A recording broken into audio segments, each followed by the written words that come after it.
Hi everyone, welcome back. This Saturday I'm turning 20, so I thought this week I'd do, well, it originally was supposed to be the 19 things I've learned before I turned 20, but then it was 10 things I've learned before I was 20 because I thought 19 was reaching, but then I didn't come up with 10 things. So this is the things I've learned before I'm 20. Who needs to put a number on anything?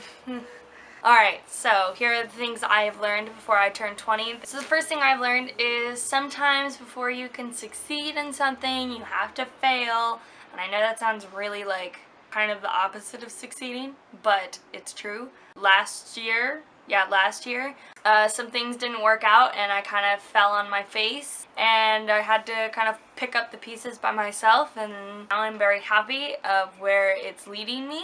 That kind of takes me to number 2. Life is full of twists and unexpected turns. You don't really realize that when you're in like high school because everything is kind of, well, I mean, some people kind of realize that, but for the most part high school is really easy. All you have to worry about is homework and what you're doing Friday night. But as you get older, those things aren't as easy and you kind of have to focus on more important things. So life kind of will suddenly twist, or it'll drop when you least expect it, but it's okay.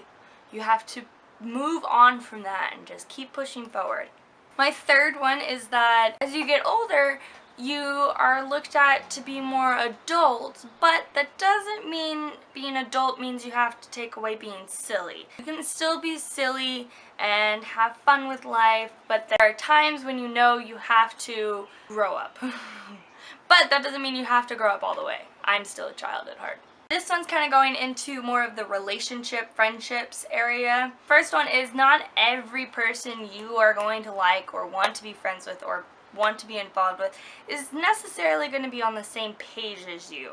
They may not have the same expectations or the same feelings, and that's okay. There are 7 billion people on the earth. One of them is not going to matter. So you just move on. Go find the next person. It's a lot easier once you do that, I've learned. It's just easier to be like, okay, got it. Not on the same path. I'm gonna go find someone who is. When you find someone that you, whether it's a friend, boyfriend, girlfriend, anyone really, just people around you, you want to be around people who make you happy as much as you make them feel happy. Like my best friend, well, one of my best friends took me out for my birthday last night. She took me out to dinner, she took me out on a hike, we watched the sunset, and she just made me feel super special. We're actually going out again tonight to go see the new Divergent movie. She and I have this equal level of making each other feel happy. Again, with my other best friend, who's like my sister, Misty. She and I we are on the same page of not how to make each other feel happy. But I have met people where I'm putting all this effort into our relationship, whether it's friendship or other. It really doesn't matter. It's both. It goes both ways. I will be putting so much effort into making them feel happy. I do things for their birthday. I do things for Christmas. I do things for other things, like just random surprises. And because that's how I think people like to feel special. I like to feel special. So when I'm doing all of this and then I don't get the return, it's like, well, why am I putting all this effort into it if you're not going to make me feel special? I'm making you feel special. So don't be around those people. It's a toxic relationship because it's very one way, and you don't want to be in one-way relationships. In any relationship, whether it's family members, it's friendship, it's relationship, it's with your dog, with your cat, anyone, anything. Relationships are meant to be two-way, not one-way. So I learned this one when I was in high school. My government teacher taught me this. Was it my government teacher or my economics teacher? It was either my government teacher or my economics teacher. But they taught me, it's not what you know, it's who you know. And let me explain it a little bit. It's not saying you need to not be educated. You need to be educated. Everyone needs to be educated on some level. The people around you do not know the same exact things as you do. Everyone each knows something different or knows someone else or specializes in something else, right?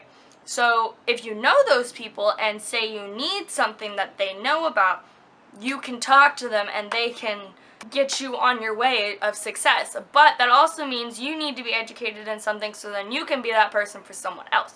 Again, two-way street. You cannot be the person that just goes to other people. They need to be able to come to you for help too. So find something you're good at. And my final thing is just to be yourself. I feel like it's very hard for everyone to find this. No one is just naturally able to know this lesson. Like, when you're a kid, you're kind of still learning your personality and things that you like and the people you want to hang out with.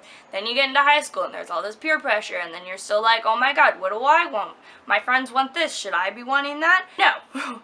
If you want to do that, that is because you want to do it, not because of what your friends want you to do. You don't want to be what people want you to be, and that includes like what family members want you to be, or what your friends want you to be, or what your boyfriend or girlfriend wants you to be, or what your dog wants you to be. Keep going back to what your dog wants. There's really no, I don't really need to define of being yourself. You just find yourself.